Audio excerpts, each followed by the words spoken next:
The girl woke up to find that her hand had frozen onto the railing. She tried to open her palm, but every movement brought unbearable pain, as the skin and flesh had already separated. Enduring the agony, she forcefully lifted her hand, leaving a large patch of skin stuck to the railing. Her palm was now a bloody mess.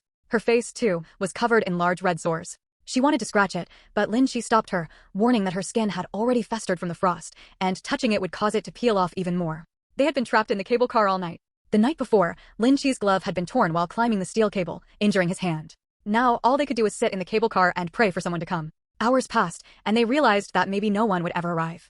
They couldn't survive another night. Lin Chi stood up again, enduring the pain as he grabbed the steel cable with his bare hands, inching forward step by step. But after a night of brutal wind and snow, with heavy boots weighing him down, every movement was incredibly difficult.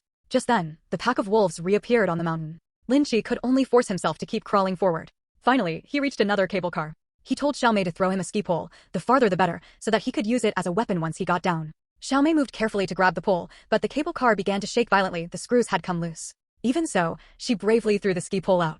By now, Lin Chi's hands were shredded and bleeding from the steel cable, but for the sake of survival, he had no choice but to keep climbing. Below him, the wolves stared hungrily, waiting for him to fall.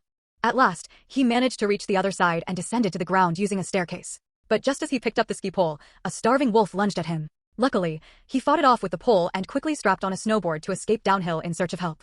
Xiaomei was left alone in the cable car, waiting desperately. She waited for an entire day and night, but there was still no sign of Lin Chi. She knew she couldn't wait any longer, or she would freeze to death. She looked at the snow below and decided to jump.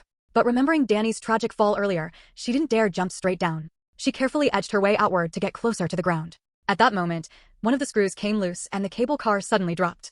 Xiaomei clung tightly to the seat as it plunged downward, but luckily, it stopped midway, closer to the ground. Summoning all her courage, she leaped. Just then, the steel wire snapped, and the entire cable car came crashing down, landing on her leg. Despite the pain, she refused to stop. She dragged herself down the snowy slope, crawling endlessly. Eventually, she came across the remains of Lin Chi. He had already been killed by the wolves. One of the wolves nearby fixed its gaze on her, making her too terrified to breathe. But surprisingly, the wolves turned away, perhaps already full. Xiaomei seized the chance to crawl away. After what felt like forever, she finally reached the roadside. Using the last of her strength, she flagged down a passing car. At long last, she was saved. Their tragedy began because they had snuck into the ski resort through a dishonest shortcut. In the end, they paid a terrible price. Life is the same. When we pride ourselves on gains made through trickery, we often fail to see the hidden dangers waiting ahead.